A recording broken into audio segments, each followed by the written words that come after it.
It all started with a simple yet suffocating conversation that shattered the fragile peace of our marriage. Harry, my husband, or at least the man I thought I knew, sat across from me one evening, his tone casual but his words cutting like a knife.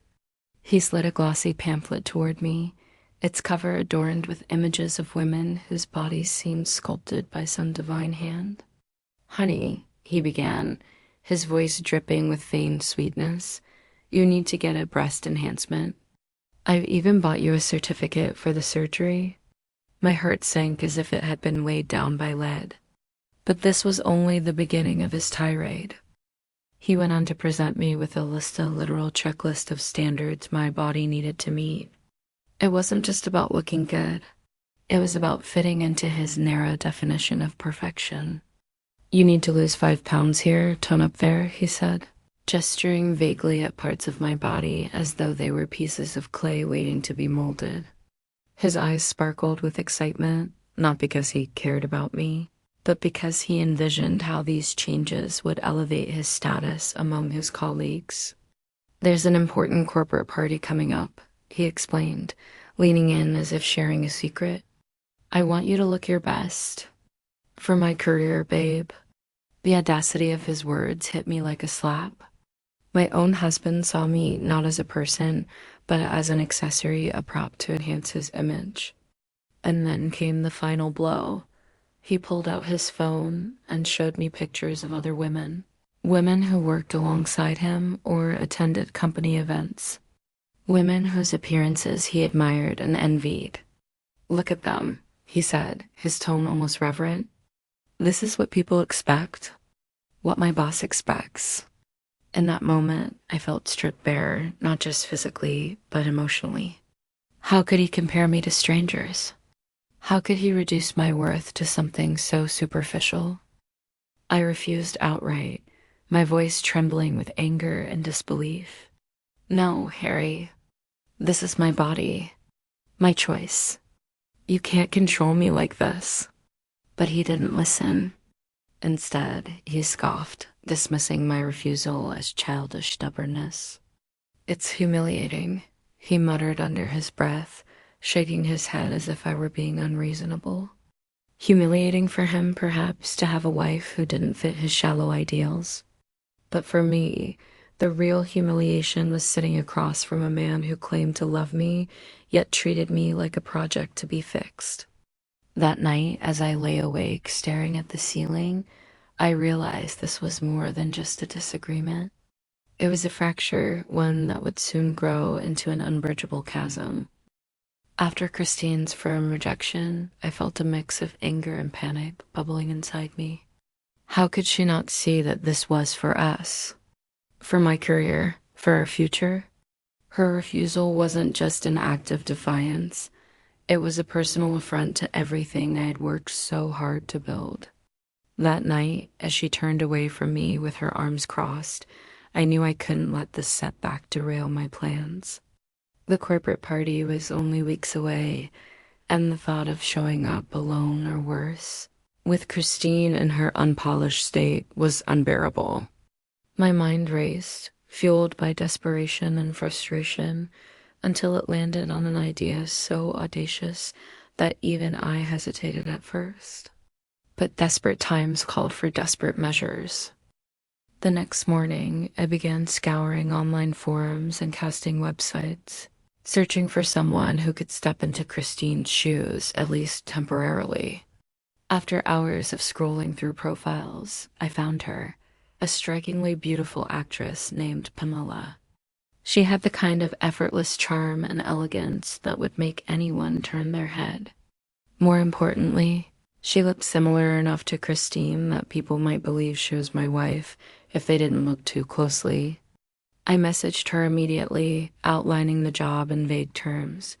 Pretend to be my spouse at a formal event. High pay, minimal effort. To my relief, she agreed without asking too many questions. But hiring Pamela was only the beginning. I realized quickly that pulling off this charade would require meticulous planning. Every detail mattered, from how I introduced her to my colleagues to the subtle nuances of calling her by Christine's name. I spent evenings practicing in front of the mirror, whispering Christine over and over again until it rolled off my tongue naturally. I rehearsed scenarios in my head. What if someone asked about our marriage? What if they noticed inconsistencies? Each potential pitfall sent a fresh wave of anxiety coursing through me, but I pushed forward, convinced that this was the only way to salvage the situation. To keep Christine from suspecting anything, I concocted a web of lies designed to keep her far away from the truth and the party itself. I told her the event was going to be unbearably stressful, filled with long speeches and endless networking. "You'll hate it," I said, forcing a sympathetic smile. "Why don't you stay home and relax? You deserve a break." When she raised an eyebrow skeptically, I doubled down, claiming that I'd have to work late anyway because of last-minute office tasks. It was risky, but I hoped my carefully crafted excuses would hold up under scrutiny. What I didn't anticipate was Christine's growing suspicion. A few days before the party, while rummaging through my closet for something to wear, she stumbled upon the ticket invitation tucked neatly inside the pocket of my new jacket, the very same jacket I bought specifically for the occasion. Her expression shifted instantly from curiosity to disbelief as she held the small piece of cardstock in her hand. "What's this?" she demanded, her voice sharp enough to cut glass. I froze, my heart pounding like a drum in my chest. "It's, just a backup," I stammered, scrambling for a plausible explanation. "In case I lose the original one." But Christine wasn't buying it. She stared at me, her eyes narrowing as pieces of the puzzle began falling into place. "Why are you lying to me, Harry?" she asked quietly, her tone laced with betrayal. "What are you hiding?" I tried to laugh it off, brushing her concerns aside as paranoia, but deep down, I knew the cracks were starting to show. And the closer the party drew, the more those cracks threatened to widen into an unbridgeable chasm. The moment we stepped into the grand ballroom, Pamela, my so-called wife, transformed into a dazzling spectacle. She was dressed in a form-fitting red gown that clung to her every curve, shimmering under the chandeliers like a flame in the night. Her confidence radiated off her in waves, drawing stares from everyone around us. Heads turned as she walked by, her heels clicking sharply against the marble floor. I could feel my heart racing, not out of pride, but out of sheer panic. This wasn't just attention, it was an overwhelming spotlight, and I feared it would burn me alive if anyone discovered the truth. Pamela didn't hold back. She laughed loudly at jokes, twirled her hair flirtatiously, and leaned closer than necessary when talking to my colleagues. Every move she made screamed for admiration, and unfortunately, it worked. The men couldn't take their eyes off her, while the women whispered behind their hands, clearly envious of her perfection. My stomach churned with unease. Was this really how Christine was supposed to behave? Was this what people expected, a caricature of beauty rather than a real person? Then came Patrick. Oh, Patrick. He was charming, suave, and always knew how to make an impression. As soon as he laid eyes on Pamela, his demeanor shifted. His smile widened, his tone became smoother, and within minutes, he was hovering beside her like a moth to a flame. "Gary's wife, huh?" he said, raising his glass in a mock toast. "You're even more stunning in person." Pamela giggled coyly, batting her eyelashes as though this sort of flattery was exactly what she lived for. I clenched my fists tightly, my nails digging into my palms. How dare he? How dare she encourage him? Things escalated quickly. When the band struck up a slow melody, Patrick extended his hand toward Pamela without hesitation. "May I have this dance?" he asked, his voice dripping with charm. Before I could intervene or even protest, Pamela accepted, flashing him a radiant smile. They glided onto the dance floor together, leaving me standing there like a forgotten prop. My chest tightened as I watched them sway in perfect harmony, their bodies dangerously close. Patrick whispered something in her ear, making her laugh softly. That sound felt like a knife twisting in my gut. I tried to distract myself by mingling with other guests, but my mind kept drifting back to the scene unfolding before me. What if someone noticed the cracks in our facade? What if Pamela slipped up and called me by the wrong name? Worse still, what if Patrick pushed too far and uncovered the truth? Each passing second felt like an eternity, stretching my nerves thin until I thought they might snap entirely. When the song ended, instead of returning to my side, Pamela lingered near Patrick, engaging him in animated conversation. My blood boiled as I approached them, forcing a strained smile. "Darling," I said through gritted teeth, "we should mingle more."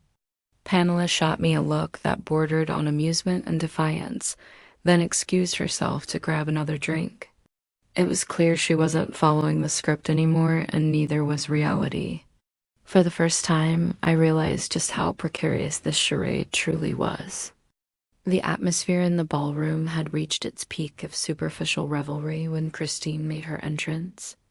She wasn't dressed in an extravagant gown or adorned with flashy jewelry like the other women. Instead, she wore a simple yet elegant navy blue dress that accentuated her natural beauty. Her hair was tied back into a neat bun, and her posture exuded quiet confidence. As she scanned the room, her eyes landed on me, Harry, and then on Pamela, who was laughing uproariously at something Patrick had just said.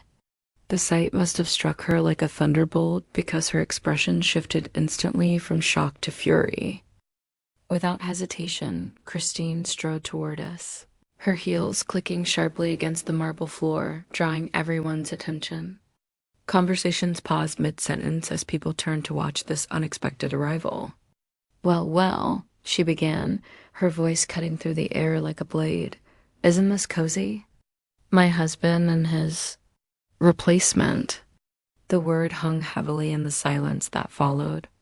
I felt my stomach drop as all eyes swung between Christine, Pamela, and me. "This is your wife?" Steve asked incredulously, glancing between the two women. His tone carried both amusement and disbelief. Christine didn't miss a beat. "Yes, apparently I'm not good enough for my own husband anymore," she said, leveling a cold glare at me. "So he decided to hire someone better suited for public appearances." Gasps rippled through the crowd, and I could feel sweat breaking out on my forehead. This wasn't supposed to happen, not here, not now. Desperation clawed at me as I tried to salvage the situation. "Christine, listen, it's not what it looks like." I blurted out, my voice trembling. But every word seemed to dig me deeper into the hole I'd created. "Oh, really?" She shot back, her voice dripping with venom. "Then why don't you explain it to everyone, Harry? Tell them how you thought hiring an actress would solve your problems. Or, better yet, tell them about the list of improvements you wanted me to make before deeming me worthy of standing beside you." Patrick stepped forward, looking utterly bewildered. "Wait, so she's not—" "No, she's not," Christine interrupted sharply. "That woman," she pointed directly at Pamela, "is nothing more than a prop in Harry's pathetic attempt to boost his ego. And let's be honest, gentlemen," she added, addressing the entire group, "none of you are innocent either. You're all complicit in this ridiculous game where women are judged solely by their appearance." Her words hit like a tidal wave, leaving destruction in their wake. Steve shook his head slowly, disappointment etched across his face. Even Patrick, who moments ago had been flirting shamelessly with Pamela, looked uncomfortable. The illusion I had so carefully constructed was crumbling before my very eyes, and there was nothing I could do to stop it. I opened my mouth to defend myself again, but Christine cut me off once more. "Save it, Harry. Your excuses won't change the fact that you betrayed me, not just tonight, but over and over again by treating me like some project to fix rather than a human being." Her voice cracked slightly on the last few words, revealing the depth of her pain. For a moment, the entire room seemed frozen, the weight of her accusation hanging heavy in the air. The room fell into an eerie silence after Christine's revelation, the kind of quiet that precedes a storm. Her words hung in the air like shards of glass, sharp and unyielding. For a moment, I thought she might break down. Her voice trembled slightly as she spoke, but instead, she stood taller, her resolve hardening before my eyes. "I'm done," she declared, her tone firm and unwavering. "I will not spend another day with a man who sees me as nothing more than a project to fix or a trophy to polish. You've humiliated me, Harry, and tonight you've made it clear that you don't value me at all." She turned to face the crowd, her gaze sweeping over every stunned face. "To everyone here, let this be a lesson. I'd rather live alone for the rest of my life than stay with someone who doesn't respect my worth." Her declaration hit me like a freight train. The woman I had vowed to love and cherish was standing there, rejecting me, not out of anger, but out of self-respect. It was worse than any accusation she could have thrown at me because it came from a place of undeniable truth.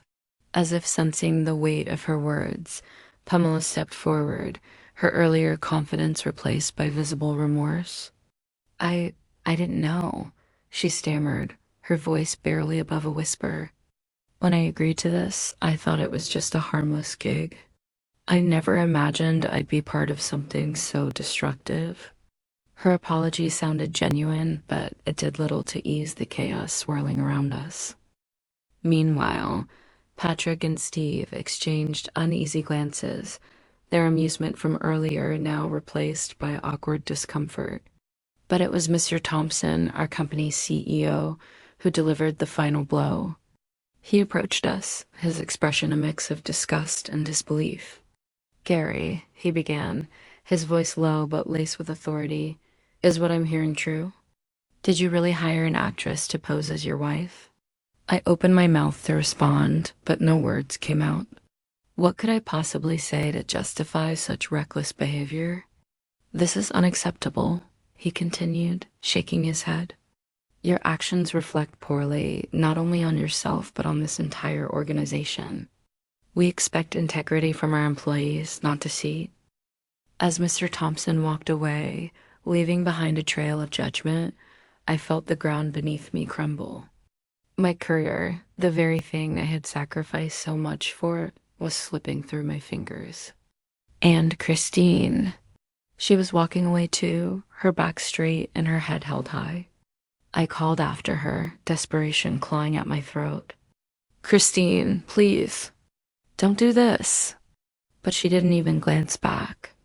In that moment, I realized how far I had fallen, not just in her eyes, but in my own. Later that evening, as I sat alone in my car, the reality of my situation crashed over me like a tidal wave. Without Christine, I had nothing. No home, no family, no purpose. And without my job, which seemed increasingly likely to vanish, I would lose the last shred of identity I clung to. I replayed the events of the night in my mind, each memory a fresh wound. How had I let it come to this? When did I stop seeing Christine as a partner and start viewing her as an accessory? The answers eluded me, buried under years of selfishness and misplaced priorities. In the aftermath of that fateful night, life seemed to spiral out of control for Harry, while Christine found herself standing at the precipice of a new beginning. The morning after the disastrous party, Steve approached Christine with an unexpected proposition. "Christine," he began, his tone unusually earnest, "I've been thinking about something, and I believe you're exactly the person I need." He went on to explain that he was launching a major business venture, a project aimed at empowering women in leadership, and wanted her to join as a partner. "Your strength, your resilience, it's exactly what this initiative needs," he said, his eyes reflecting genuine admiration. For the first time in weeks, Christine felt a flicker of hope ignite within her. It wasn't just an opportunity. It was validation that she didn't need Harry or anyone else to define her worth. Meanwhile, Harry's world crumbled around him. The scandal from the party spread like wildfire through the office grapevine, painting him as both a fraud and a misogynist. Mr. Thompson wasted no time in calling him into his office the following Monday. "Gary," he said coldly, sliding a termination letter across the desk, "your actions have brought shame not only to yourself, but to this company. Effective immediately, you are relieved of your duties." As Harry left the building, clutching the letter in one hand and his ego in the other, whispers followed him down the hallway. His colleagues, once eager to laugh at his jokes or seek his approval, now avoided eye contact altogether. The man who had prided himself on being indispensable was now utterly dispensable. To make matters worse, the financial burden of his choices quickly caught up with him. Between the cost of hiring Pamela, purchasing the expensive jacket, and funding the lavish dinner reservations for the party, Harry had racked up debts he couldn't possibly repay. Creditors began calling incessantly, their voices growing more menacing with each unanswered message. Desperation clawed at him as he sold off possessions, first luxury items, then essentials, but nothing could fill the gaping hole in his finances or his soul. Friends distanced themselves, unwilling to associate with someone whose name had become synonymous with disgrace. Even Patrick, who had briefly flirted with Pamela, mocked him behind closed doors, referring to him as the guy who rented a wife. As Harry's life unraveled, Christine embraced hers with renewed vigor. She threw herself into the partnership with Steve, pouring her energy into building something meaningful. Her confidence grew with each passing day, fueled by the realization that she was capable of so much more than she'd ever imagined. Months later, when the divorce proceedings finally concluded, she walked out of the courthouse with her head held high, sunlight streaming down on her face. She paused for a moment, taking in the scene before her, the bustling streets filled with possibilities, the promise of a future unshackled from Harry's toxic influence. For the first time in years, Christine felt truly free. Free from the weight of unrealistic expectations. Free from the shadow of a man who had tried to mold her into someone she wasn't. And as she stepped forward, ready to embrace whatever lay ahead, she knew one thing for certain: this was only the beginning of her story, a story defined not by loss, but by triumph. At its core, this story is a scathing critique of the toxic belief that a woman's worth can be measured by her physical appearance. Through Harry's relentless obsession with Christine's looks and his ultimate betrayal hiring an actress to replace her, the narrative exposes how shallow societal standards can corrode relationships and destroy lives. The tragedy unfolds not only in the unraveling of their marriage, but also in the stark contrast between Harry's selfishness and Christine's resilience. His inability to see beyond superficial ideals blinds him to the profound value of partnership, love, and mutual respect. In the end, it is not just his career or reputation that crumbles. It is his entire identity as he becomes isolated, mocked, and stripped of everything he once held dear. Harry's downfall serves as a cautionary tale about the dangers of egoism and objectification. By viewing Christine as nothing more than an accessory to enhance his social standing, he reduces her humanity to a checklist of arbitrary standards. This mindset leads him down a path of deceit and desperation, culminating in his catastrophic decision to hire Pamela. But instead of solving his problems, this act only amplifies them, exposing the fragility of his values and the emptiness of his ambitions. When Mr. Thompson fires him, calling out his lack of integrity, it becomes painfully clear that Harry's actions have consequences far beyond his personal life. They reflect poorly on the very institution he sought to impress. The humiliation doesn't stop there. His financial ruin and public ridicule leave him utterly broken, a man who gambled everything on appearances and lost. In stark contrast stands Christine, a symbol of empowerment and defiance against oppressive norms. Her journey from feeling humiliated and controlled to reclaiming her dignity is both inspiring and transformative. When she walks into that ballroom, dressed simply yet radiating confidence, she refuses to let Harry or anyone else define her worth. Her confrontation with him isn't driven by bitterness, but by clarity. She understands that staying in a relationship where she is undervalued would mean sacrificing her soul. By choosing to leave, she rejects not only Harry's toxic expectations, but also the broader societal pressures that dictate women must conform to unrealistic beauty standards. Christine's strength lies not just in her ability to stand up for herself, but in her willingness to embrace uncertainty. After leaving Harry, she steps into a world full of unknowns, yet she does so with courage and determination. Accepting Steve's offer to collaborate on a business venture marks a pivotal moment in her life, a declaration that she is capable of achieving greatness on her own terms. No longer shackled by Harry's narrow vision of perfection, she blossoms into a force to be reckoned with, proving that true success comes from authenticity and self-respect rather than external validation. The message of the story resonates deeply. When we reduce others to mere objects or judge them solely based on their outward appearance, we perpetuate harm not just to them but to ourselves. Harry's tragedy underscores the futility of seeking fulfillment through control and materialism.